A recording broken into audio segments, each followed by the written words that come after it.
rangka acara akreditasi SMP Bani Taqwa. Dan selamat datang kembali Pak di SMP Bani Taqwa di hari yang kedua ini kepada bapak-bapak dari tim asesor Badan Akreditasi Provinsi Jawa Barat. Dalam hal ini yang diwakili oleh Bapak Haji Rudin dan Bapak calon haji Pak Apudin. Amin. Sebelahnya. Dan insya Allah nanti ini Bapak Ibu juga yang belum, Bapak Ibu calon haji juga. Insya Allah. Insya Allah. Salawat dan salam senantiasa tercurah kepada junjungan kita Nabi Muhammad SAW dan para sahabatnya dan pada akhirnya kita sebagai umatnya insya Allah bisa mengikuti jalan beliau. Pada hari kedua ini sesuai dengan petunjuk bapak-bapak asesor, intinya adalah melanjutkan acara yang kemarin. Mohon maaf Pak Haji Wondo pada saat ini tidak bisa hadir, juga Pak Haji Fatah tidak bisa karena kebetulan Haji Fatah ada urusan yang tidak bisa ditinggalkan oleh beliau. Salamnya saja kata beliau dan mohon maaf.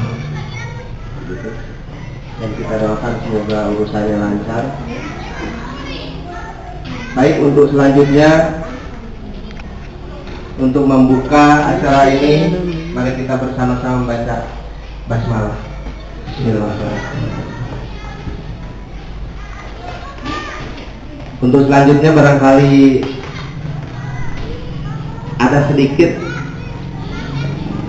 yang akan diberikan oleh Pak Heri sebagai perwakilan dari yayasan yang kebetulan kemarin ada urusan juga sehingga tidak bisa menghadiri hari pertama.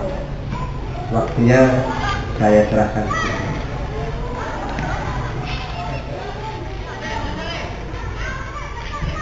Assalamualaikum warahmatullahi wabarakatuh. Alhamdulillahirabbil alamin. Asyhadu an la ilaha illallah wa asyhadu anna Muhammadar Rasulullah sallallahu alaihi wasallam. Wal qadiyah ba'du. Yang saya hormati Bapak Haji Udin, yang saya hormati Bapak Haji Ludin ya. Nah, tadi calon haji Pak Apiludin. Saya di mana Bapak ini sebagai tim asesor dari Provinsi Jawa Barat yang akan mengakreditasi daripada SMP Bani Taqwa. Kemudian juga yang saya hormati Bapak Haji Guru SMP Bani Taqwa dan juga Pak Rudi di sini sebagai kepala sekolah SMP Bani Taqwa.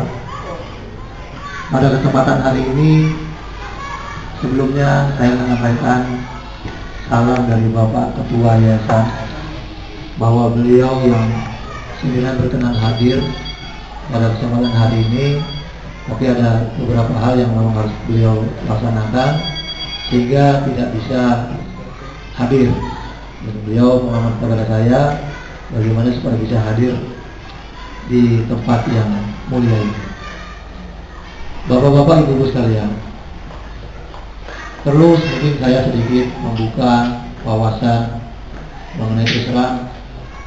Kalau masalah dunia pendidikan saya tidak 100% memahami. Mungkin pakar-pakarnya adalah orang yang di samping kanan saya. Beliau tentunya sudah pengawas. Jadi asesor itu artinya pemerintah tidak meragukan lagi kredibilitas dan kemampuan bapak-bapak yang ada di kanan saya. Dan juga saya mewakili daripada pengurus yayasan di sini, ya tentunya sekali lagi mohon maaf yang sebesar-besarnya apabila dalam penyambutan kami guru-guru maupun kepala sekolah ini kurang berkenan. Tentunya dimanapun manusia itu tentunya ada kekurangan, ada kesalahan. Kullu bani Adam khata'un. Ya, manusia itu, anak Adam itu pasti ada salah. Dan tentunya kesalahan itu tidak untuk dibicarakan, tapi untuk bagaimana diselesaikan jalan keluarnya. Nah, mungkin di sini dalam nantinya ada dalam pengawasan, dalam mengakreditasi SMP Bani Taqwa ada kekurangan, ya kami secara rendah hati, secara bagaimana memohon kepada bapak-bapak, tolong diberikan bimbingan, tolong diberikan arahan. Karena terus terang sekali lagi saya sebagai pengurus yayasan hanya bisa menyediakan lahan, menyediakan tempat, menyediakan fasilitas. Adapun pelaksana program pendidikan itu adanya di kepala sekolah dan guru-guru. Kami hanya sebagai penyelenggara. Yayasan itu sifatnya penyelenggara. Apa yang Bapak Ibu guru minta untuk kemajuan sekolah, ajukan ke yayasan. Itulah tugas yayasan. Kami tidak campur dalam bagaimana mengatur guru-guru, bagaimana mengatur dunia pendidikan, bagaimana mekanisme belajar mengajarnya, ya itu adalah tugas kepala sekolah. Jadi kita sudah bersama, sudah ada pembagian tugas. Nah, jadi kita juga tidak mau sebagai yayasan semena-mena. Kita mengangkat guru pun atas rekomendasi kepala sekolah, memberhentikan guru dan karyawan pun atas rekomendasi kepala sekolah. Kedepannya yayasan juga akan bagaimana menuntut kepada guru kepala sekolah, bagaimana target yang akan dicapai.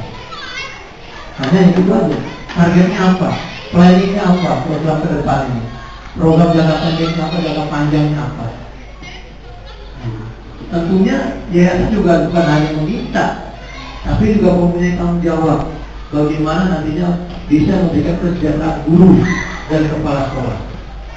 Jangan jelasnya haknya haknya diminta, tapi kewajibannya tidak dilaksanakan. Jadi itu Pak mungkin kedepannya nanti mohon sekali lagi arahan yang dibina. Dan tentunya ini saya anggap ini baru embrio, walaupun Bani Taqwa udah ada murid gurunya, kemudian ada ruangannya, tapi setelah kita pindah sini, ini anggap ini kita baru mendirikan. Itu anggapan saya, karena apa? Ya kalau kita katakan sudah 10 tahun kita berdiri, tapi kok muridnya cuma 46, muridnya cuma berapa SMP-nya 53. Ini bukan suatu dianggap kegagalan, dalam satu periode kegagalan. Tapi kalau dilihat dari sejarah perjalanannya, memang ini SD, SMP ini dianggap tidak mengandung profit. Jadi oleh kepala sekolah yang SMK ini udah nggak usah terima murid, wah ini. Tapi kita sebagai yayasan berpikir ke depan, karena kita sifatnya non profit. Walaupun yayasan sekarang ini sudah boleh berbisnis dalam undang-undang yayasan yang baru, tapi secara kita yang punya pembina, yang pembina ini sosialnya kita kedepankan terlebih dahulu. Gitu. Kalau kita melihat keuntungan yayasan dengan membeli gedung sebesar ini, lebih baik kita depositokan. Tapi sebagai dewan pembina, mereka yang punya kewajiban sosialnya yang ini dibeli tanpa memandang keuntungan. Gitu. Kalau punya keuntungan, ya tentunya ini kita nunggu bantuan dari pemerintah, nunggu bantuan dari ini itu, kan begitu banyak. Tapi kita tidak. Gitu. Kita mengambil alih take over yayasan ini tidak serta-merta untuk hal itu. Tapi sekali lagi kita sosialnya kita kedepankan. Bahkan kalau bapak-bapak ibu-ibu lihat sendiri bagaimana setengah tahun ini kita ambil alih, apa yang ada perubahan dalam ibu-ibu bapak sekalian tentu sudah dikatakan. Walaupun tidak memuaskan 100%, tapi perlahan kita kedepannya kita akan perhatikan.